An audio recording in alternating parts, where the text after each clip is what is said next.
أعوذ بالله من الشيطان الرجيم. بسم الله الرحمن الرحيم. السلام عليكم ورحمة الله وبركاته. الحمد لله الذي خلق الموت والحياة ليبلوكم أيكم أحسن عملا. سبحانك لا علم لنا إلا ما علمتنا إنك أنت العليم الحكيم. رب اشرح لي صدري ويسر لي أمري واحلل عقدة من لساني يفقه قولي واجعل لي وزيرا من أهلي. قال الله تعالى في كتابه الكريم: أعوذ بالله من الشيطان الرجيم. بسم الله الرحمن الرحيم. أقم الصلاة لدلوك الشمس إلى غسق الليل وقرآن الفجر إن قرآن الفجر كان مشهودا ومن الليل فتهجد به نافلة لك عسى أن يبعثك ربك مقاما محمودا. صدق الله العظيم.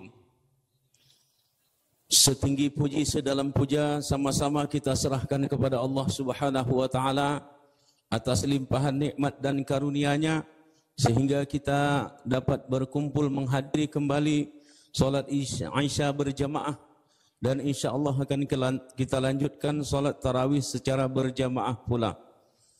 Kemudian salawat dan salam keharibaan junjungan alam Nabi Muhammad sallallahu alaihi wasallam. Allahumma salli ala sayyidina Muhammad wa ala ali Muhammad. Syafaatnya kita harapkan dan sudah kita rasakan sejak di atas dunia ini. Karena salawat Nabi lah kita di atas dunia ini, hidup kita bahagia. Buktinya satu hari satu malam 5 kali wajib kita membaca salawat Nabi ini. Maka syafaat Nabi di atas dunia ini sebenarnya sudah berlaku. Namanya syafaatus sughra, syafaat yang kecil.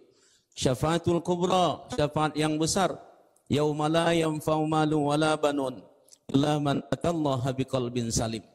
3 macam nanti pertolongan syafaat Nabi ini di hari pembalasan kelak, di mana di saat manusia dikumpulkan di padang mahsyar 500 tahun lamanya, maka dikala itu ada satu kelompok yang mereka mempunyai usulan, kita tidak mungkin lama berdiri seperti ini. Ayo kita minta pertolongan kepada Adam supaya sidang ini dipercepat, supaya jangan sampai kita lama-lama berdiri di padang mahsyar ini. Karena dikala itu keringat sebatas mata kaki, ada yang sebatas lutut, bahkan ada yang berenang di dalam keringatnya. Untuk itulah satu golongan kelompok ini pergi menjumpai Nabi Adam alaihi salam. Wahai Adam, engkau abal bashar, engkau adalah nenek moyang manusia, engkau adalah keturunan yang berasal manusia, berasal daripada engkau. Tolong anak cucu minta kepada Allah supaya dipercepat sidang ini. Kata Adam, aku tak bisa, tidak ada wewenangku, kata Adam. Maka coba kalian minta kepada Nabi Musa, karena dia digelar kalamullah. Maka Musa menjawab dengan jawaban yang sama. Dia perintahkan kepada jumpa Nabi Ibrahim, Khalilullah, kekasih Allah. Maka Nabi Ibrahim pun menjawab dengan jawaban yang sama. Maka diperintahkan coba minta kepada Nabi Isa, Ruh Allah. Maka Nabi Isa pun mengatakan jawaban yang sama, tapi Nabi Isa mempunyai saran. Mari kita jumpai Muhammad Rasulullah sallallahu alaihi wasallam. Maka dikala itu golongan ini menjumpai Nabi Muhammad sallallahu alaihi wasallam. Apa kata Nabi? Itulah memang tugasku, kata Nabi. Maka percepatlah sidang. Seharusnya 500 tahun berdiri, belum dipanggil-panggil satu persatu. Maka dengan adanya syafaat Nabi dipercepat dipanggil. Kemudian yang kedua, syafaat Nabi ini berada Nabi di yaumil mizan, di timbangan dikala itu manusia ditimbang amal baik dan amal buruknya. Maka dikala itu mohon juga syafaat Nabi yang kurang-kurang sedikit. Maka Nabi memberikan syafaat pertolongan, maka bisa masuk ke dalam surga apabila sebenar dia masuk ke dalam neraka. Yang berikutnya juga, orang yang masuk di dalam surga pun minta syafaat kepada Nabi bapak dan ibu. Yang dia surga tingkat pertama minta syafaat kepada Nabi supaya naik tingkat kedua. Yang tingkat kedua minta syafaat kepada Nabi supaya dinaikkan ke tingkat yang ketiga. bahkan yang terakhir, orang yang masuk ke dalam neraka, maka minta syafaat kepada Nabi Muhammad sallallahu alaihi wasallam. Maka pada malam Ramadan ini kita memperbanyak membaca salawat. Dikala Bilal mengkumandangkan Allahumma salli ala Sayyidina Muhammad, kita jangan diam bapak dan ibu. Allahumma salli wa sallim alaihi. Kalau kita diam merugi kita. Untuk itu hadirin rahmati Allah subhanahu wa ta'ala. Pada malam hari ini sesuai judul, tema bahwasanya Qiyamul Lail. Qiyamul Lail ini salah satu ibadah yang menerangkan yang sebagai kawan di alam barzah. Kubur memanggil manusia satu hari satu malam 5 kali. Kata kubur, ana baitul wahdah. Aku adalah rumah yang sepi. Aku adalah rumah yang sunyi. Bawa ke dalamku kawan. Kata kubur, apa kawannya? Memperbanyak membaca Al-Quran. Di bulan Ramadan ini juga bulan latihan. Memperbanyak membaca Al-Quran. Dikala Ramadan ini datang, maka senantiasa Nabi Muhammad dan Jibril bertadarus membaca Al-Quran. Nabi SAW disuruh menengok ke bawah, sementara Jibril disuruh menengok ke atas. Bertanya Nabi kepada Jibril, wahai saudaraku Jibril, kenapa aku disuruh menengok ke bawah, sementara engkau disuruh menengok ke atas? Kata Jibril alaihissalam, wahai saudaraku Muhammad, aku disuruh menengok ke atas, menengok kepada Lauhil Mahfuz. Sementara engkau menengok ke bawah, menengok Al-Quran.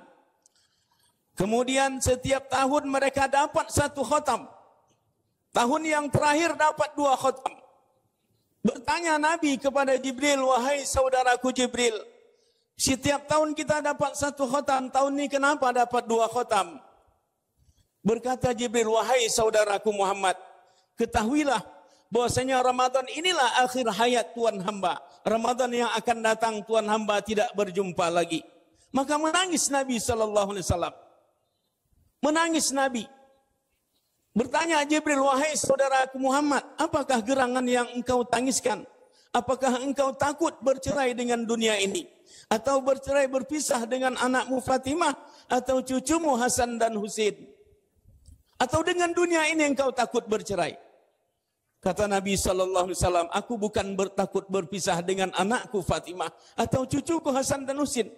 Tapi aku takut sepeninggalnya aku nanti, maka banyak umatku yang fasik, yang tidak peduli lagi kepada Al-Quran, yang tidak mau lagi membaca Al-Quran. Terbukti sekarang bapak dan ibu, tadarus di masjid di mana saja sekarang berada. Tidak ada lagi orang-orang yang tua, apakah tak tahu membaca Al-Quran, atau cuman anak-anak yang tinggal di masjid yang membaca Al-Quran, yang hampir-hampir kita dengar tidak ada yang membina, yang menyimak tadarus Al-Quran tersebut. Inilah yang ditakutkan Nabi SAW sepeninggalnya nanti. Yang kedua, kata kubur, aku adalah Baituz Zulam, ana Baituz Zulam, aku rumah yang gelap. Bawa penerang ke dalamku, kata kubur. Apa penerangnya? Penerangnya adalah banyak solat malam. Di bulan Ramadan ini adalah termasuk solat tarawih ini solat malam. Di luar Ramadan, maka termasuklah solat Qiyamul Lail ini 5 menit sebelum azan subuh masih ada solat Qiyamul Lail, yaitu 2 rakaat sebelum azan subuh 5 menit lagi. Usahakan supaya apa? Supaya ada penerang di dalam kubur kita. Kemudian yang berikutnya, aku rumah soal mungkar wa nangkir. Aku adalah rumah di mana soal mungkar dan nangkir. Pasti kita akan berhadapan dengan mungkar dan nangkir bapak dan ibu. Dalam satu hadis diceritakan, mungkar dan nangkir itu matanya sebesar dandang yang merah. Kemudian giginya sebesar tanduk kerbau. Suaranya seperti halilintar. Langkah kakinya seperti gempa bumi. Maka apabila manusia itu sudah ditanam 7 hari, ditanam di dalam kubur, maka pulang 7 langkah masih dengar 7 langkah ini, bukan berarti kita tunggu di kubur itu, mengaji kubur supaya jangan datang malaikat mungkar dan nangkir. Maknanya saking sunyinya alam barzah itu Pak, Bu. Saking sunyinya alam barzah itu, 7 langkah aja ditinggalkan orang menguburkan kita. Masih terdengaran kita di alam barzah itu. Sekarang kita berada di alam mimpi. Kapan kita baru sadar? Sadar kita nanti Pak, di saat nyawa kita dicabut, masih dalam keadaan mimpi. Kita saksikan orang membuka baju kita untuk dimandikan, masih dalam keadaan mimpi. Kita saksikan orang memandikan kita, juga masih dalam keadaan mimpi. Kita saksikan orang mengkafani kita, juga masih dalam keadaan mimpi. Kita saksikan orang menyolatkan kita dalam keadaan mimpi, sampai dimasukkan kita ke alam barzah. Barulah setelah itu didudukkan kita, dimasukkan ruh lagi. Kemudian baru sadar kita rupanya tidak mimpi, mati benaran. Baru tercium kita bau tanah yang berada di lingkungan kita. Baru kita raba pakaian kita, rupanya kain kapan yang tidak berjahit. Maka menjerit kita di kala itu, wahai ibu, wahai mak, wahai ayah, tolong, wahai anakku, tolong jangan tinggalkan aku. Maka di kala itu, inilah tadi kawan kita di alam barzah tadi, yang kubur memanggil 5 kali sehari semalam. Keluarga dan sahabat dan harta kita pulang Bapak dan Ibu. Tinggallah kita tahun 2125.